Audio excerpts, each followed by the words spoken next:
10 और 11 जून को Jharkhand student union के बंदी को लेकर रांची पुलिस ने शांति व्यवस्था बनाए रखने के लिए बैठक की। इस बैठक में रांची एसएसपी किशोर कौशल ने पुलिस अधिकारियों को शहर में शांति व्यवस्था बनाए रखने के लिए आवश्यक दिशा निर्देश दिए। कानून व्यवस्था बनाए रखने के लिए अतिरिक्त बल के साथ मजिस्ट्रेट की तैनाती शहर के विभिन्न चौक चौराहों पर की जाएगी। एसएसपी ने कानून व्यवस्था को अपने हाथ में लेते हुए जबरन बंदी कराने वालों से सख्ती से निपटने के निर्देश दिए हैं। 10 और 11 को जो बंदी का आह्वान एक प्रकार से किया गया है कुछ संगठनों के द्वारा, उसको लेकर विशेष तौर पर एहतियात बरतने का सभी को निर्देश दिया गया है। उसके लिए अतिरिक्त बल भी उपलब्ध कराए जा रहे हैं। उन बलों की प्रतिनियुक्ति की जाएगी, अलग से क्यूआरटीज बनाए जाएंगे, इसलिए मजिस्ट्रेट के रूप रहेंगे और किसी भी तरीके से किसी भी व्यक्ति को, किसी भी संगठन को लोकतांत्रिक तरीके से अपनी बात को कहने का हक है, लेकिन अगर कोई भी कानून को अपने हाथ में लेगा, विधि व्यवस्था को भंग करने की कोशिश करेगा, जबरान बंदी कराने की कोशिश करेगा, जबरान दुकानों को बंद कराने की कोशिश करेगा या जबरान गाड़ियों के परिचालन को अगर प्रभावित करने की कोशिश करेगा तो पुलिस पूरी सख्ती से उनके साथ रहेगी। नियोजन नीति को लेकर 10 और 11 जून को झारखंड बंद का आह्वान किया गया है, जिसे लेकर कांग्रेस प्रदेश अध्यक्ष राजेश ठाकुर और कांग्रेस के बंधु तिर्की ने बातों में तकरार देखने को मिला है। एक तरफ राजेश ठाकुर प्रदेश अध्यक्ष कांग्रेस का कहना है कि इन बंदी के मामलों को छोड़कर नियुक्ति की प्रक्रिया में ध्यान दिया जाना चाहिए। वहीं बंधु तिर्की ने कहा है कि छात्र छात्राओं के द्वारा जो बातें कही जा रही है उसे सुनी जानी चाहिए।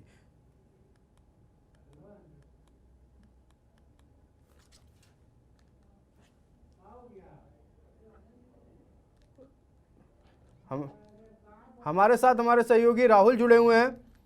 राहुल, सीधा सवाल हो रहा है कि नियोजन नीति को लेकर 10 और 12 जून को झारखंड बंद का आह्वान किया गया है।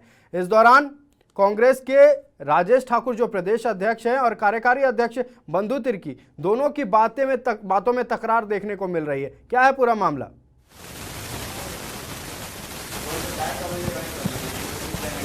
आज बिल्कुल जिस तरीके से आप देखेंगे कि पूरा नियोजन को नीति को लेकर 740 को लेकर लगातार विरोध जारी है। जो छात्र संगठन है झारखंड के जो छात्र हैं लगातार इसका विरोध कर रहे हैं और आप देखेंगे जिस तरीके से अब इस आंदोलन की आह्वान किया है। 11-12 तारीख को पूरे राज्य को बंद बुलाया है और ऐसे में जिला प्रशासन हो या और प्रशासनिक अमला हो पूरी तरीके से अपने आप को तैयार कर रहा है कि कोई किसी तरह की अप्रिय घटना ना हो, क्योंकि पीछे आप देखे होंगे इससे पीछे भी बंद का आह्वान किया गया था। उस दौरान जबरन दुकानें बंद कराई गई थी, कई संस्थानों को जबरदस्ती बंद कराया गया था। उसके साथ ही आप देखेंगे हाईवे को ब्लॉक कर दिया गया था। इन सारी चीजों से निपटने के लिए प्रशासन पूरी तैयारी कर रही है। हालांकि नियोजन नीति को लेकर लगातार विरोध जारी रहे हैं, विरोध लोग करते रहे हैं और पूर्व में नियोजन नीति और स्थानीय नीति की जो बात कही जा रही थी, स्थानीय नीति और नियोजन नीति को लेकर 1932 खतियान आधारित स्थानीय नीति की मांग की जा रही थी, लेकिन इस बार जो सरकार ने कैबिनेट से पास किया कि 60-40 की जो नीति हो काम करेगी, उसका विरोध लगातार जो स्टूडेंट संगठन है या राज्य के जो युवा है कर रहे हैं। अब देखने वाली बात होगी जो 11 और 12 को जो बंद स्टूडेंट संगठन ने बुलाया है वो किस तरीके से प्रभावित होता है, क्योंकि प्रशासन पूरी तरीके से तैयारी कर ली है कि इस जो बंद है इस बंद को किसी न किसी तरीके से रोका जाए, असफल किया जाए। क्योंकि सरकार अगर बंद की जो घोषणाएं हैं बंद उनका सफल होता है तो कहीं न कहीं सरकार को लगेगा कि हम इस बंद को के आह्वान को, इस झारखंड बंद के जो स्टूडेंटों का आह्वान है उसमें हम कहीं न कहीं असफल रहें। तो कोशिश सरकार करेगी, प्रशासन करेगी और सरकार की ओर से प्रशासन को निर्देश भी है कि इस बंद को किसी तरीके से रोका जा सके, जबरन कोई भी दुकान नहीं ना बंद कराए। हालांकि अब देखने वाली बात होगी कि इस बंद का झारखंड के लोग किस तरीके से हम आपको रोकना चाहेंगे और अपने दर्शकों को सुनाना चाहेंगे कि राजेश ठाकुर और बंधु तिर्की ने दोनों अलग अलग क्या कहा है। एक बार सुनाया जाए हमारे दर्शकों को कि उन लोगों ने क्या कहा है। थोड़ा संजीदगी से सभी चीज़ों को समझने की जरूरत है और छात्रों की भावनाओं से हम लोग लगातार अवगत होते रहे हैं और उस निमित्त आप देख रहे हैं किस तरह से भारी संख्या में नियुक्ति निकल रही है और हमें लगता है कि सभी चीज़ों को छोड़ करके एक बार नियुक्ति प्रक्रिया पे ध्यान देते हुए तैयारी में लगनी चाहिए। ठीक है, जो उनकी बात है उसको सरकार ने बहुत संजीदगी से लिया हुआ है, लेकिन जो कानूनी बाध्यताएं हैं उन सारी चीज़ों को समझना होगा। और हमने जो संकल्प लिया है जो यहाँ के लोगों को यहाँ का अधिकार मिले उसका हम पूरी तरह निर्वहन करेंगे। हम ये आश्वस्त कर सकते हैं छात्रों को अपने हित में सही निर्णय लेना चाहिए। छात्र छात्राओं के द्वारा जो मामला नियोजन से संबंधित है उनकी बातों को सुनी जानी चाहिए। हो सकता है कि उनका सुझाव बेहतर हो सके, इसलिए इस पर कुछ सिलेक्टेड लोगों को ये करा होते कि सरकार के ऊपर बातचीत करनी चाहिए। कैसे पहल आप ही की बिल्कुल पहल करनी चाहिए। अगर हमारे पास आएंगे तो हम भी पहल करेंगे इसके लिए। लेकिन हम इसके पहले भी मैंने राज्य सरकार नेता आलमगीर आलम भाई उनके साथ मैं बात कराया। राहुल, जैसा कि देखा हमने सुना है कि दोनों के बयान में अलग अलग आभास देखने को मिल रहा है। एक तरफ जहां राजेश ठाकुर नियुक्तियों की बात कर रहे हैं कि पढ़ाई लिखाई पर ध्यान देना चाहिए, वहीं बंधु तिर्की कर रहे हैं कि सरकार को इनकी बातें सुननी चाहिए।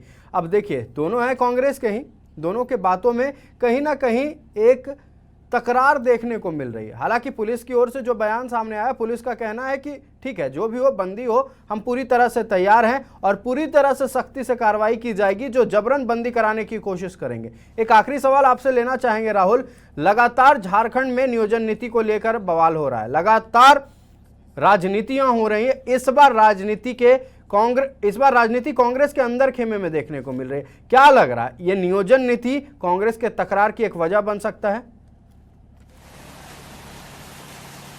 देखिए, जिस तरीके से नियोजन नीति को लेकर लगातार बंधु तिर्की हों या जितने भी आदिवासी संगठन से जुड़े लोग हों, आदिवासी नेता हैं, वो लगातार 1932 आधारित स्थानीय नीति को लेकर समर्थन करते रहे। इसके पूर्व में आप देखेंगे तो जगन्नाथ महतो जो उनका निधन हो गया, स्वास्थ्य के शिक्षा मंत्री थे, और वो लगातार सरकार के ही खिलाफ वो बयान देते रहे हैं कि किसी तरीके से हम 1932 खतियान आधारित स्थानीय नीति लागू करा लेंगे।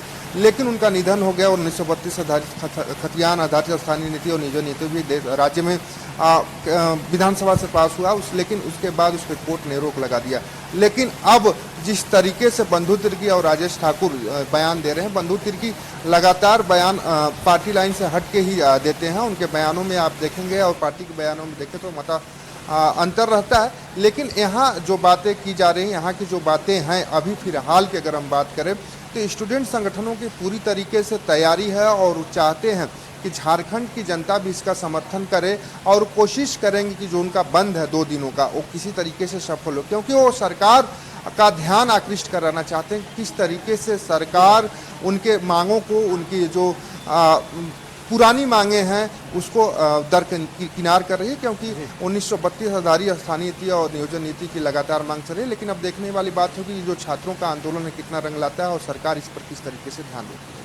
आपका हमारे साथ जुड़ने के लिए बहुत बहुत धन्यवाद राहुल। हम अपने दर्शकों को बताना चाहेंगे कि नियोजन नीति को लेकर 10 और 11 जून को झारखंड स्टूडेंट यूनियन के द्वारा झारखंड बंद ऐलान किया गया है। अब देखने वाली बात यह होगी कि इस बंद का कैसा असर देखने को मिलता है राज्य भर में और पुलिस प्रशासन इस बंद से कैसे निपटती है। साथ ही ये भी देखना होगा कि जो स्टूडेंट्स के द्वारा, जो छात्रों के द्वारा बंद बुलाई गई है जिस मुद्दे को लेकर, नियोजन नीति के मुद्दे को लेकर, क्या ये रंग लाती है और सरकार इन बातों को सुनती है? क्या सरकार हरकत में आती है? सरकार के लोग क्या इस पर फैसला लेते हैं? ये भी देखने वाली बात होगी।